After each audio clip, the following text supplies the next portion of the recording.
Ora, eu que não tenho paragem, sentado nesta paragem, parece-me uma causa de outro mundo.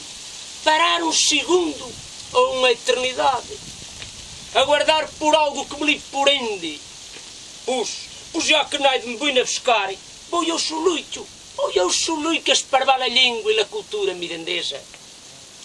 Não tenho malas, não tenho bilhete, nem cartão de cidadano, mas tenho a identidade. Sou de Sandunho, falo e escrevo mirandês. Li poesia feita por mim, li um caticlama de um povo que se extingue, li todo, e vós bem o sabeis. Estou a la sombra com toda a paciência que o especiado, com o renegado pude ter, mas paciência para quem? Para quem? Só não me resta levantar e caminhar a pé por este mundo afora.